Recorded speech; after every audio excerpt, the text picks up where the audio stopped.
जिसने मन को जीत लिया है उसने पहले ही परमात्मा को प्राप्त कर लिया है, क्योंकि उसने शांति प्राप्त कर ली है। ऐसे मनुष्य के लिए सुख दुख, सर्दी गर्मी और मान अपमान एक जैसे हैं। जो दान कर्तव्य समझकर बिना किसी संकोच के किसी जरूरतमंद व्यक्ति को दिया जाए वो सात्विक माना जाता है। ईश्वर, ब्राह्मणों, गुरु, माता पिता जैसे गुरुजनों की पूजा करना तथा पवित्रता, सरलता, ब्रह्मचर्य और अहिंसा ही शारीरिक तपस्या है। भगवत गीता के अनुसार नर्क के 3 द्वार होते हैं, वासना, क्रोध और लालच। भविष्य का दूसरा नाम है संघर्ष। हे अर्जुन, परमेश्वर प्रत्येक जीव के हृदय में स्थित है। हे अर्जुन, जो बहुत खाता है या कम खाता है, जो बहुत ज्यादा सोता है या कम सोता है, वो कभी भी योगी नहीं बन सकता। जो मुझे सब जगह देखता है और सब कुछ मुझ में देखता है, उसके लिए न तो मैं कभी अदृश्य होता हूँ और न वो मेरे लिए कभी अदृश्य होता है। जो महापुरुष मन की सब इच्छाओं को त्याग देता है और अपने आप में ही प्रसन्न रहता है, उसको निश्चल बुद्धि कहते हैं। जो विद्वान होते हैं वो ना तो जीवन के लिए और ना ही मृत्यु के लिए शोक करते हैं। जीवन ना तो भविष्य में है ना अतीत में, जीवन तो इस क्षण में है। खुद को जीवन के योग्य बनाना ही सफलता और सुख का एकमात्र मार्ग है। हे अर्जुन,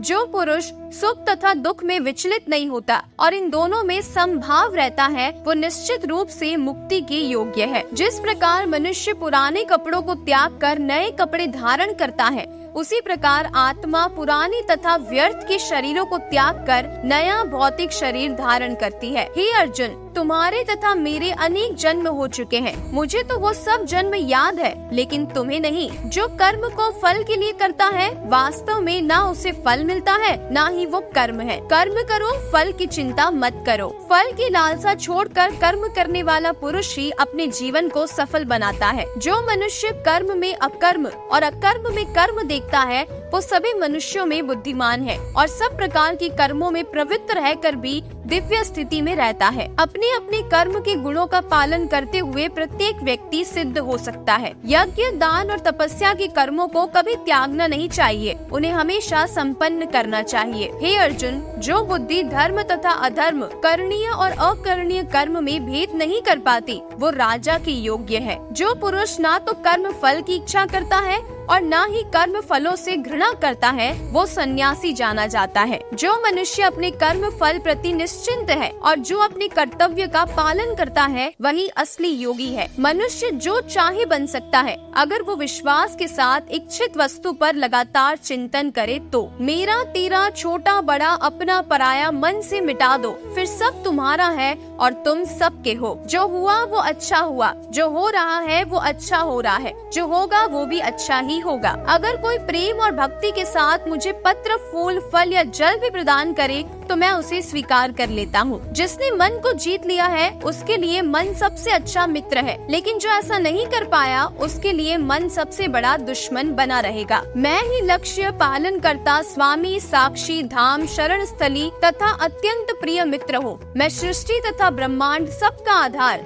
आश्रय तथा अविनाशी बीज भी हूँ। जब भी और जहाँ भी अधर्म बढ़ेगा, तब मैं धर्म की स्थापना हेतु अवतार लेता रहूंगा। भक्तों का उद्धार करने, दुष्टों का विनाश करने तथा धर्म की फिर से स्थापना करने के लिए मैं हर युग में प्रकट होता हूँ। हे अर्जुन, मैं वो काम हूँ जो धर्म के विरुद्ध नहीं है। जो मेरे आविर्भाव के सत्य को समझ लेता है, वो इस शरीर को छोड़ने पर इस भौतिक संसार में पुनर्जन्म नहीं लेता, अपितु मेरे धाम को प्राप्त होता है। हे पार्थ, जिस भाव से सारे लोग मेरी शरण ग्रहण करते हैं, उसी के अनुरूप मैं उन्हें फल देता हूँ। हे अर्जुन, धन और स्त्री सब नाश रूप है, मेरी भक्ति का नाश नहीं है। निर्बलता अवश्य ईश्वर देता है, किंतु मर्यादा मनुष्य का मन ही निर्मित करता है। डर धारण करने से भविष्य के दुख का निवारण नहीं होता है, डर केवल आने वाले दुख की कल्पना ही है। हे कुंती पुत्र, मैं जल का स्वाद हूँ, सूर्य और चंद्रमा का प्रकाश हूँ, वैदिक मंत्रों में ओमकार हूँ, आकाश में ध्वनि हूँ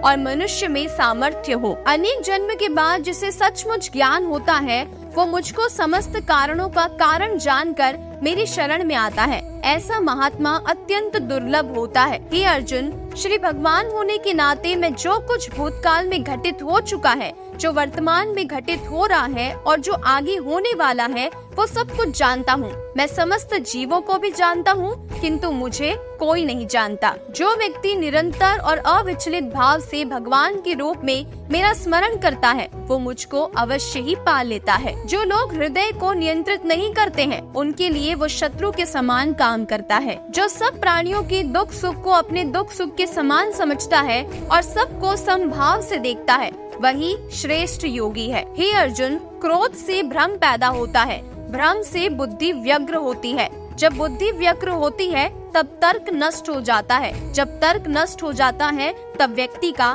पतन हो जाता है। प्रत्येक बुद्धिमान व्यक्ति को क्रोध और लोभ त्याग देना चाहिए, क्योंकि इससे आत्मा का पतन होता है। हे अर्जुन, मैं ही गर्मी प्रदान करता हूँ और बारिश को लाता हूँ और रोकता हूँ।